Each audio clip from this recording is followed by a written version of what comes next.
What is up, YouTube? Welcome to Nickel and Dime DIY. My name's Triple M, and are you new to the small pool world and not sure how to maintain it like I was 3 years ago?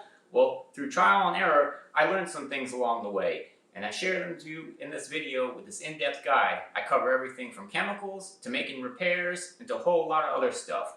And make sure you stick around to the end, because there's one thing that you should avoid at all costs. You'll thank me for it. This is the maintenance schedule that I follow. Just to give you an idea of what I do, yours may vary depending upon your conditions.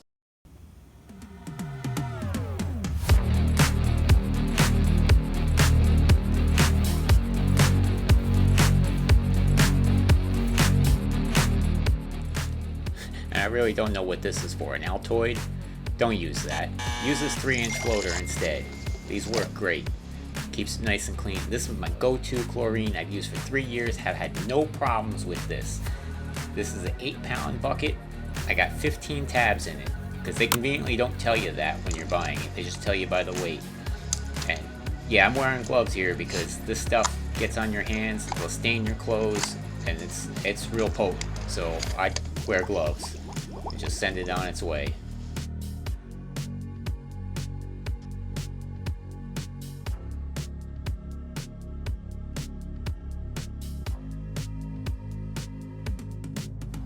You really need to get yourself one of these.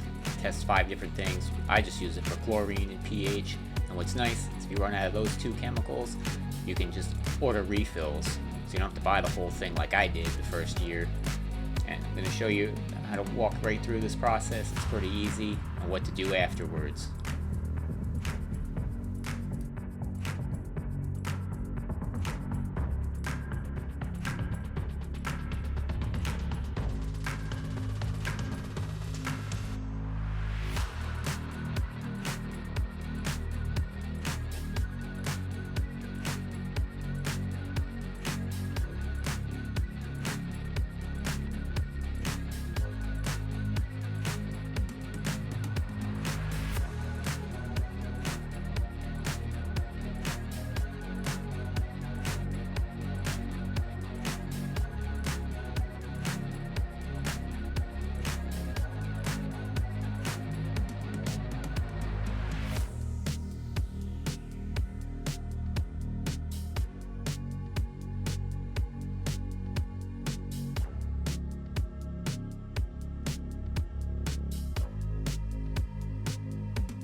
Look at that, good old Arm & Hammer. It says it right on the bag, pool maintenance.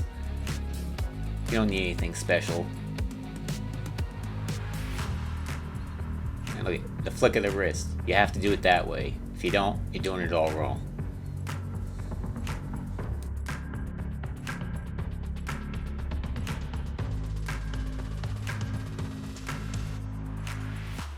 Vacuuming, skimming, vacuuming. Skimming. This is life now. Get used to it.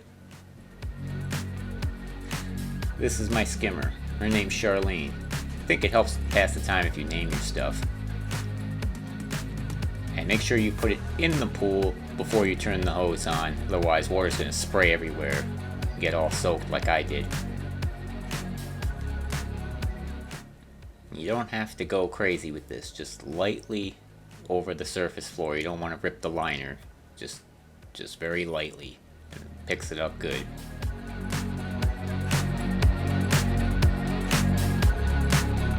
Make sure you turn the hose off before you take it out. Like I said, it's going to spray everywhere. You want to make sure you clean out your filter in and out, because there's lots of dirt that gets trapped in there.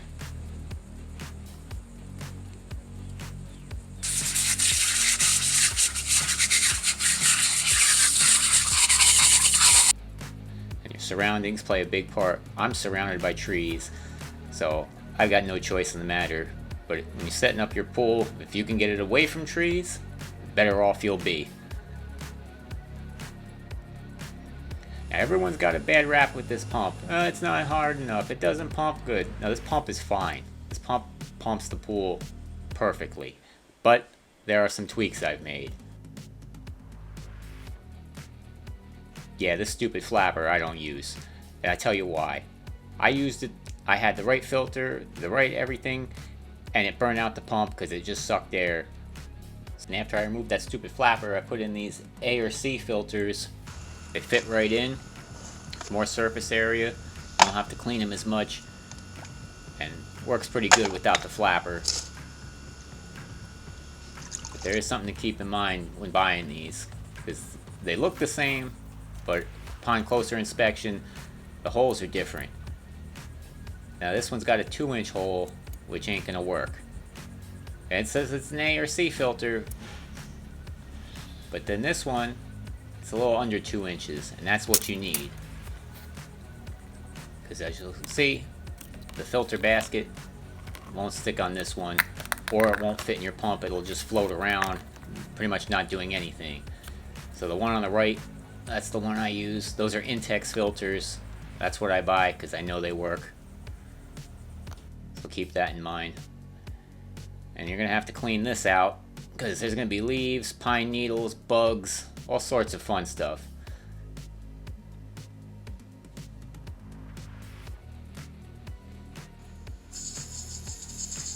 And I clean these probably about 10 times between changes. Any more than that, it's just not gonna work. There's gonna be white pieces floating around in your pool. The holes egg out. It won't sit on the pump. Won't be doing anything. So I get about 10 cleanings out of each filter, and I change it every 2 weeks.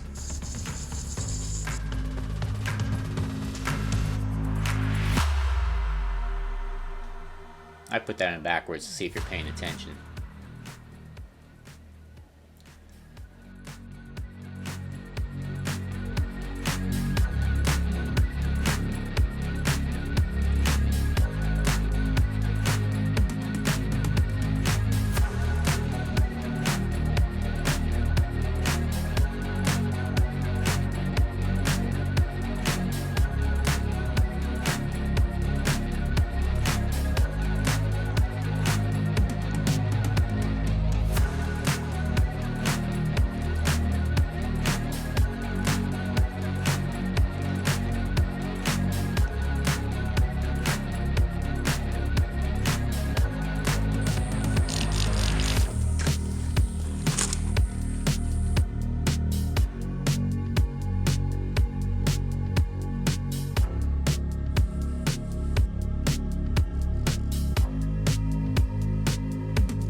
And I put this on here so you could hear what the pump is actually supposed to sound like. If it sounds like it's sucking air, that's bad. Shut it down.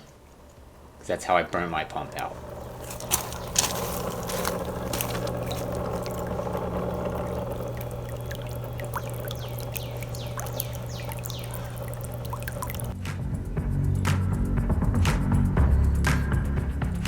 And you want to go around periodically and check all the wet connections, because they will come loose and they can leak some water on the outside, especially this and these two thumb wheel connectors. You gotta be careful of this hose. I just had it spring a leak not that long ago, but luckily I had it extra and I changed it in a few minutes. You just occasionally want to check these connectors. Sometimes they get loose and leak. Just give a once over around this thick O-ring around your pump. Now when it rains, it might seep out a little bit. That's okay. And you want to check down here because there's the O-ring in there. And always check your drain just to make sure.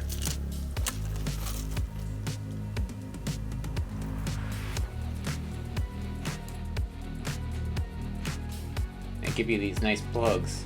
You can seal up the pump and the jet hole, so then you can just drain out the water that's in the pump. You don't have to worry about the pool leaking out.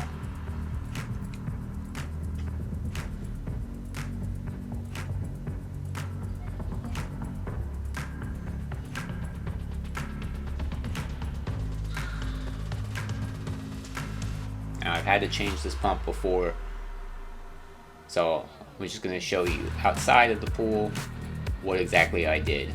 So you have them plugged up while it's in the pool, take off the lid, take out the basket, remove the filter. And those are the remnants of my old pump, but your pump would be in there. And then it's got to come out through the bottom. So you unscrew this lock ring.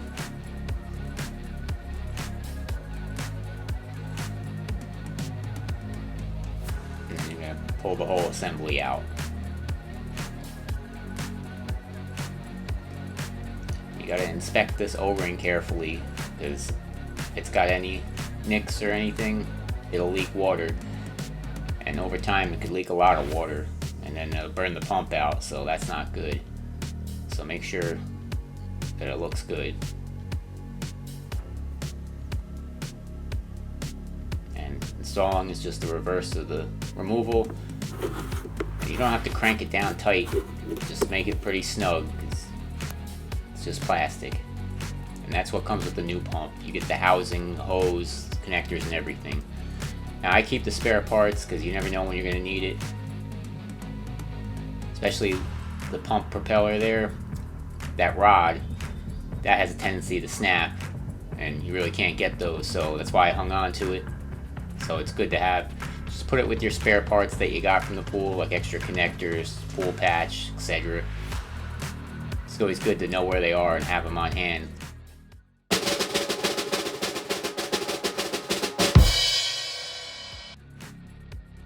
Don't let frogs swim in your pool. I learned the lesson the hard way. Thought it was cute, Frogger was swimming along. Nope.